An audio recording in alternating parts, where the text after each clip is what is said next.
Well, hello and welcome to another Faith, Philosophy and Life. Me, Mr. Shelton. I hope that you are doing well. A little bit of a change in tone today, I'm afraid.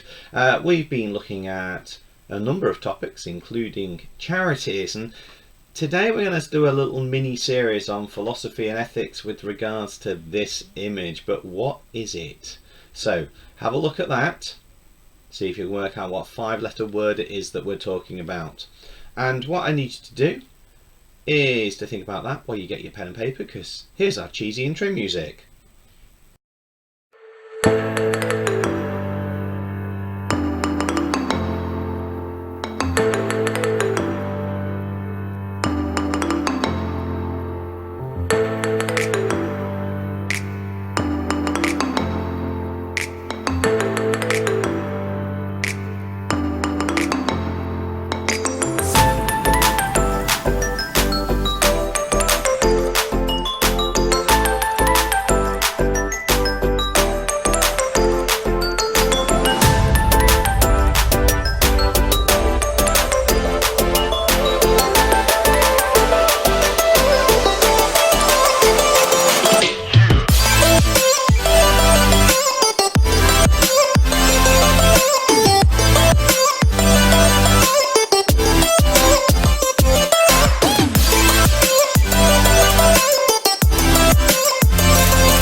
Okay, wonder if you got that then.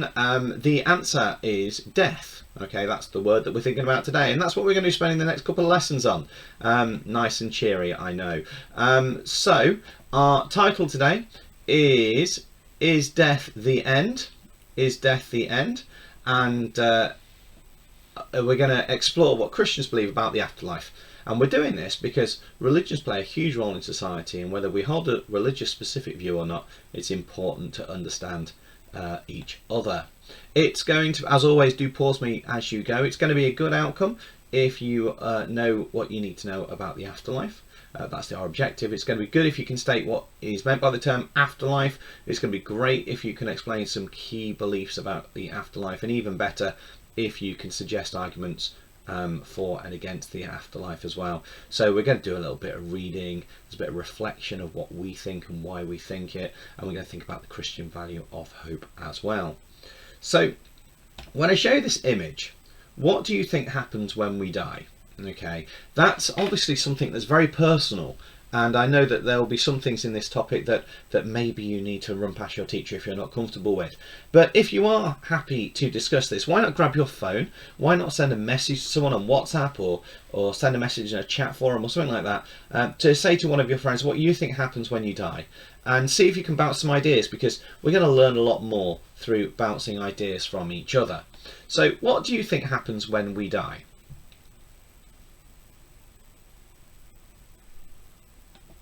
Okay, so the next thing then is I've got a little clip here I'm going to show you. What do you think about this? Do you think that something weird's going on? Do you think it's true?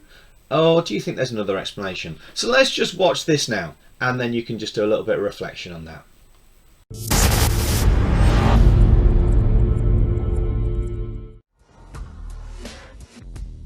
Amazing near-death experiences. Plato. Greek philosopher and mathematician Plato wrote about one of the earliest examples of a near-death experience. In the conclusion of Republic, Plato wrote of a soldier named Air who was killed in battle. Air's body sat for several days but did not decompose like the other fallen men. When his body was about to be burned on a funeral pyre, Air regained consciousness. He told amazed witnesses of an afterlife and reincarnation. He gave accounts of planets and worlds that no one had ever witnessed. Air's story remains one of the first recorded accounts of an amazing near-death experience. Mellon Thomas Benedict. In 1982, artist Mellon Thomas Benedict died of terminal cancer. While he was traveling toward the light, Benedict decided he had questions and wanted to see things first. In an amazing near-death experience, he recalled flying through the solar system, leaving this galaxy and traveling to other worlds that had other life. His journey reportedly took him to far-off worlds and even past the Big Bang into the void of nothingness. Benedict awoke an hour and a half later after he had died. Later tests showed that his cancer had gone into what the doctors called spontaneous remission. Susanna O'Murray. When she was 11 years old, Susanna Omari ran out into the road right after a speeding car was coming through. The car struck Susanna and sent her flying into the air. She later stated that while she was up in the air, everything went into slow motion. Omari could look down at the car below and noticed a crowd of people standing around watching. Within the group were her two grandmothers, both of whom had been long dead. The two were yelling at Susanna, telling her she couldn't join them yet. With that, everything sped right back up and she hit the hood of the car in the road, ending up relatively unharmed. Dawn Piper. In 1989, Dawn Piper was in the car that hit a transport truck head-on. Declared dead by paramedics, Piper was without a pulse for 90 minutes. While he was dead, he experienced music and smells which were very pleasing. He also met with his grandfather and several other long-deceased acquaintances in front of a very large gate. The whole experience was deemed rather pleasant. The meeting was cut short when Piper began to regain consciousness. His return to life surprised many, including the people who had stopped to pray near his body at the scene of the horrific accident. Amanda Cable. In September 2003, Amanda Cable slipped into unconsciousness after her heart stopped in the hospital. Cable left her body and was eventually greeted by the figure of her daughter, Ruby, wearing a school uniform with her hair up in bunches. Ruby urged her mom down a white tunnel to a gate. After passing through the gate, Ruby slammed the doors behind her mother. When Cable regained consciousness, she was greeted at her bedside by her husband. He had brought a picture of Ruby from the first day of school, which Amanda had missed because she was in the hospital. In the picture, Ruby was wearing a school uniform and had her hair up in bunches, a style she had never before worn. George Rodonea. In 1976, George Rodonea was pronounced dead after being struck by a car. His body was taken to the morgue where it sat for 3 days. When doctors began to cut Rodonea's body to undertake an official autopsy, he regained consciousness to the shock of everyone. Rodonea's shocking recovery was matched by the stories he had while he was dead. During his experience, he relived parts of his life and met with various people. With the ability to travel anywhere in time and space, Rodonea said he was able to meet historical figures and travel back in time to eras such as the Roman Empire. Dr. Mary Neal. In 1999, Dr. Mary Neal was kayaking when her craft turned over. Pinned underwater, Neal was without air for up to 25 minutes before help arrived. In her unconscious state, she endured a near-death experience which told of the future. In this instance, however, it was a future she probably didn't want to know. While she was dead, Neal was informed that her 9-year-old son would die. No information concerning the specifics of his death were given. However, the prophecy came true 10 years later when Neal's now 19-year-old son was killed in a car accident. Paul Ike. When he was just 3 years old, Paul Ike fell through the ice of a pond. Pulled from the pond by rescuers, Paul was considered clinically dead because he had no pulse for 3 hours. After considerable work by doctors, Paul's heart started again and the little boy lived to tell an interesting story. Paul claimed he had been floating around in the sky before arriving at a gate. He approached the gate and tried to enter but was turned away by a figure who said to be his late grandmother. As she turned him away from the entrance, her parting message was that Paul's parents were waiting for him. Anita Moorjani. In 2006, Anita Moorjani's fight with terminal cancer seemed to be at an end when she slipped into a coma. As her organs shut down and her body swelled, Anita later reported that she was listening to conversations between doctors and her husband far away from her hospital room. She also saw a vision of her brother traveling on a plane to see her. Both events were later confirmed, but Anita could not have known about them at the time. Allegedly given the choice to live or die, Anita came back to full consciousness and underwent a miraculous recovery whereby her cancer regressed to the point that doctors could find no trace of it. Colton Burpo. When 3-year-old Colton was laying on the hospital surgery table with a burst appendix, doctors feared for the worst. Amazingly, 2 hours later, Colton was out of surgery with some amazing stories to tell. He told his parents that he had met a little girl who was his sister. In fact, Colton's mother had suffered a miscarriage while carrying what would have been a daughter, but they had never told their son about this. He also told them of a conversation he had with a man named Pop. Colton was later able to identify the man in family photos as his paternal grandfather who had died years earlier.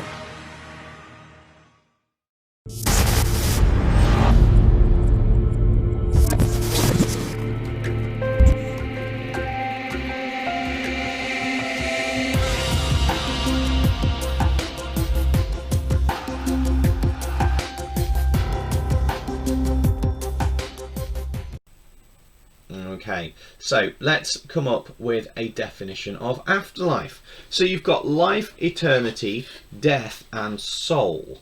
I've got here some examples for you.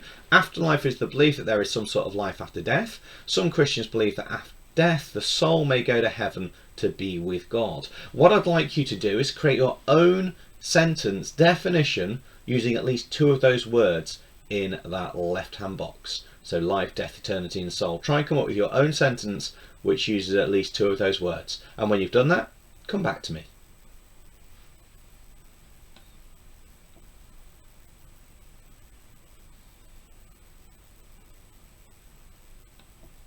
Okay, so your next task then is to look at what Christians believe about the afterlife. So you're going to create a mind map and give yourself at least half a page for it. I'm going to show you a video clip and I'd like you to write down some information that Christians believe about the afterlife. Now, I will warn you, there is a lot of information within this clip and some of it is quite challenging, and that's exactly the point really. A little bit of aspirations go a long way.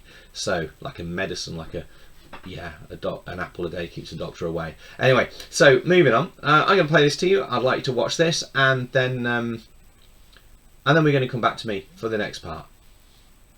2.1 Christian beliefs about the afterlife.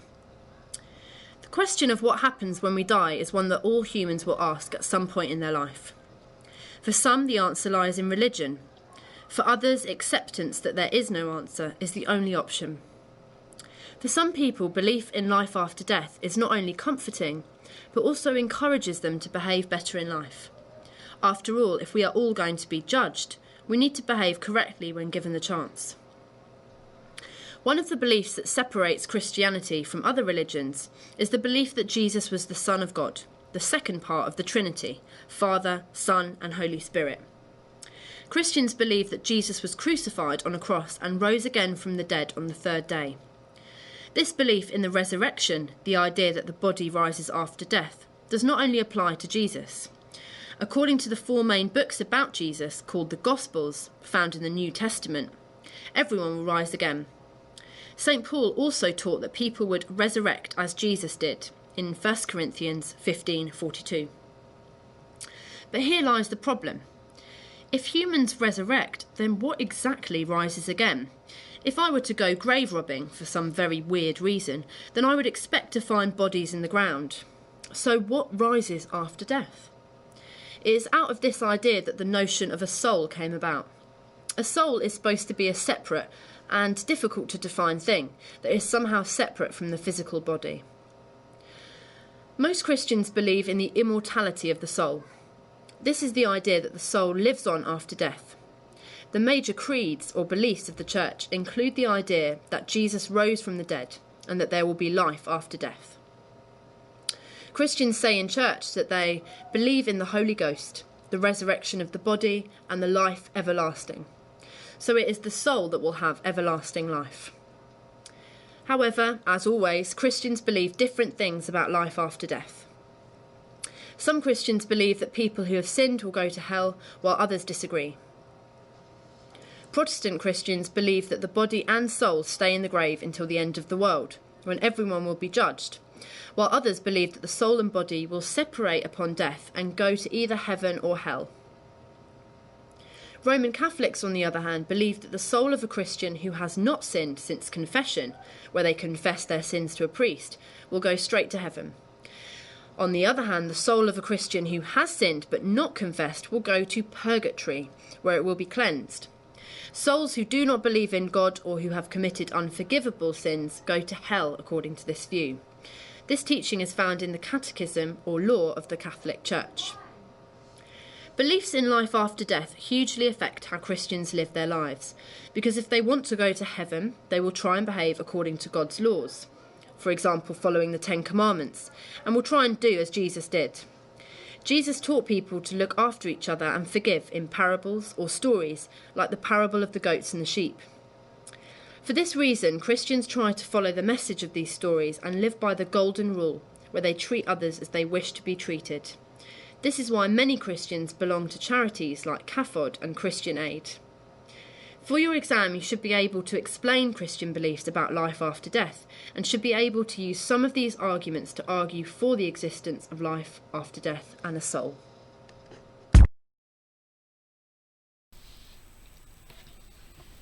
Okay, so the next part of the task is to think about what evidence there is for life after death. I know I'm jumping around, but trust me, it will all make sense as we go. It is a two-part lesson, this, so next lesson we're going to draw back to this information.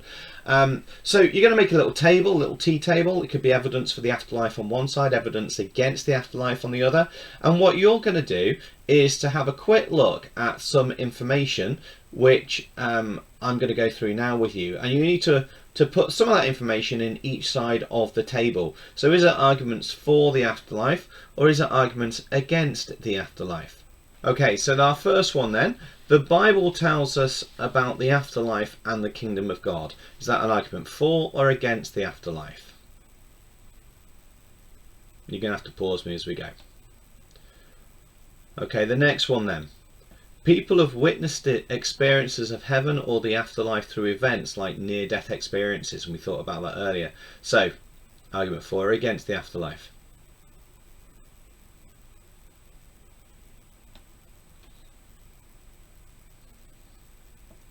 Jesus himself resurrected, therefore Christians believe they too will be resurrected.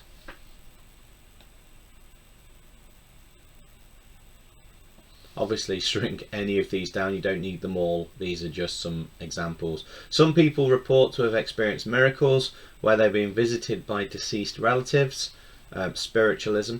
Some people believe they've even had vision of saints or the Virgin Mary.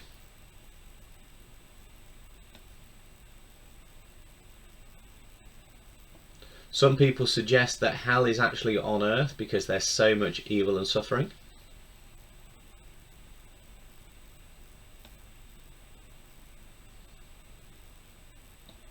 Most people agree that there's more to a person than just a body made up of bones and blood.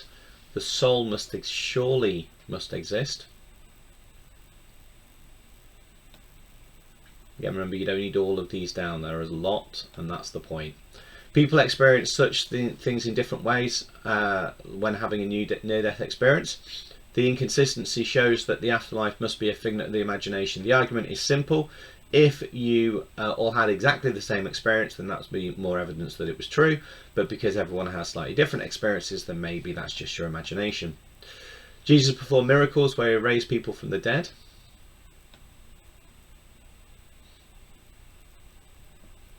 There are no modern day miracles that give us evidence of the afterlife.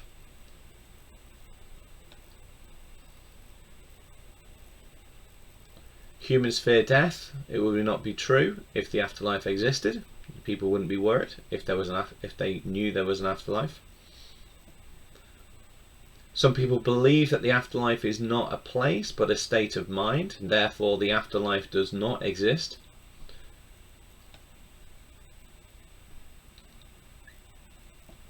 Some people claim to have spoken with a deceased relative or loved ones. It's not something I've been able to do, and maybe you can't either, I don't know. Maybe that's an argument for or against it. Okay, what we're going to do now is we're going to go back to our mind map. I told you we were skipping around a bit, and that's exactly the intention. I've got another clip to show you. This is going to go through more beliefs about the afterlife. So I'd like to watch this and then come back to me. This revision video is looking at Christian beliefs about heaven, hell and purgatory. Now let's start with looking at the ideas of hell from a Christian point of view. In the past, they concentrate on hell literally being a real place. So a place of eternal and indescribable torture for non-believers and people that have turned away from the church, from the religion. In the medieval times, it was the church that actually kind of used hell as a way to scare and keep people in fear and almost control people to keep them belonging to the religion and obviously supporting the religion. Today, some Christians do believe that hell is a physical place because in the Bible there is some evidence to say actually it's there, it's real. You know, it's a place that you will spend eternity being tortured. Matthew's Gospel is a good example here.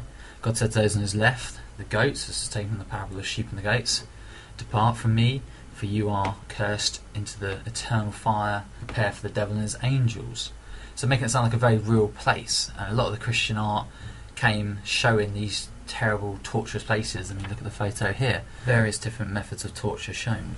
However, some Christians look at hell as not being a real place, so more of a symbolic idea, a way to kind of sum up being without God, so just nothingness. And obviously being without God is the worst thing imaginable, and I suppose that's where some of the ideas of hell come from, because when you try and think of the worst thing imaginable, what comes to mind? But basically it is being without God, so not real, just nothing. Let's look at the Christian ideas of heaven, and of course heaven would be the opposite to hell, and therefore that is eternal presence with God, so you're in God's presence. Now again, let's go to the Holy Bible and let's have a look at where these ideas come from. Well, there's quite a few references to heaven in the Bible, and Revelations gives a lot of descriptions of what heaven is like. One of them here from 21:4 says there will be no more death or mourning or crying or pain. Well, that sounds like a lovely place, doesn't it? Revelations again, 21:18, talks about the actual descriptions. It says the walls, the foundations, and the walls are made of jasper, and the city of pure gold, that's pure as glass, so quite a spectacular place. Foundations decorated with every kind of precious stone, so a place of wonder. Obviously one of the key things here is Christians believe that life after death is eternity, because obviously your soul is eternal, that hopefully goes back to God in heaven, and it is eternity you spend with God. So look at it from that point of view. Now Christians also have an idea of purgatory, but let me just stress that this is purely a Roman Catholic belief. So when you talk about purgatory, you've got to say Catholic belief, because obviously they're the only denomination in Christianity who have this idea. Purgatory, Catholic Christians believe that when you die in a spiritual state and you're in a friendship with God, so you've been good, you'll go to heaven. However, a lot of people when they die are not quite ready to be in God's presence, so they're not quite pure enough yet, and therefore they have to go through what they call final purification, or where they go to purgatory so that they can be purified.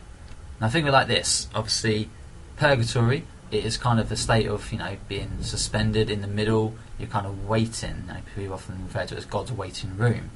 So they're not obviously bad enough to go to hell, they're not good enough yet to go to heaven, but eventually they will be purified and they will go to heaven. This belief in purgatory also explains why Catholics pray for the dead. So they basically believe that they're not beyond help. They believe prayers could help those people in purgatory to hopefully be released and join God in heaven, which is why Roman Catholics believe in saying prayers for the dead. So we said it would be good if we would know what afterlife means. Great if you could explain some Christian beliefs about the afterlife, and even better if we can suggest arguments for and against the afterlife. So we've covered a lot today in today's lesson. I appreciate that. We've got sort of one final activity here, which is to write down your own opinion about whether you think there's a life after death or not, and explain why, and then swap ideas with each other. If you find that you've still got loads of time left in this lesson, why not do a quick Google search and try and find what the Bible teaches about the afterlife as well. So go onto Google and just type in the question, what does the Bible teach about the afterlife, and see what comes up, and maybe compare that to some other faiths as well. Look at what Hinduism says or Buddhism says about the afterlife, because I think you'll find that's somewhat different, and that's the whole point. So use this time that you've got to grow your knowledge. You are doing really well. We've got one more lesson on the afterlife to go. So take care of yourself, stay safe, wash your hands, God bless you. I'll be seeing you soon.